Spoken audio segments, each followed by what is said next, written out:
Здраво! И како што ви најавив, денеска ќе споделам со вас видео како да ја верувате на својата банка. Кога отвараш сметка во една банка, едно од најважните прашања е можам ли да ја верувам на оваа банка. На пазарот постојат многу банки и можеш да менуваш секојдневно, но тоа и не е баш практично.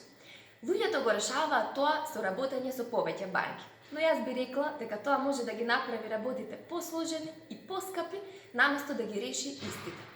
Мој совет е, одберете една банка, но на која што може да ја верувате. Како да го проверите тоа?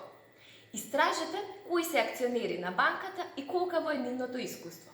Ова може лесно да го проверите преку веб страната на банката, а доколку не можете да го најдете, запрашајте се зошто го кријат тоа.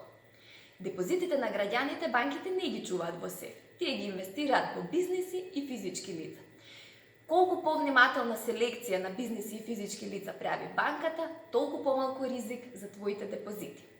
Во однос на инвестирањето и кредитирањето, проверете колку добра проценка прави банката, преку стапката на нефункционални кредити.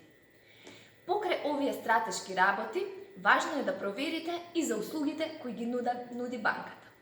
Дали се едноставни и лесно разбирливи? Дали има работени кои што компетентно може да одговорат на твоите прашања?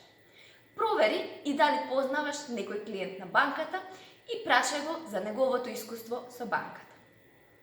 Кога истражуваш за банката, може да има информации кои што треба да ти ги објасни банкарски експерт.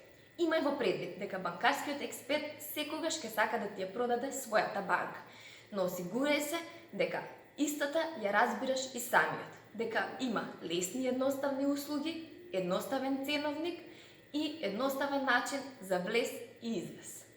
Провери ја веб страната на Прокредит банка и информирај не дали услугите се едноставни. Ние сме посветени на тоа да го направиме банкарството едноставно и потребна ни е твојата поддршка за да го сториме истото.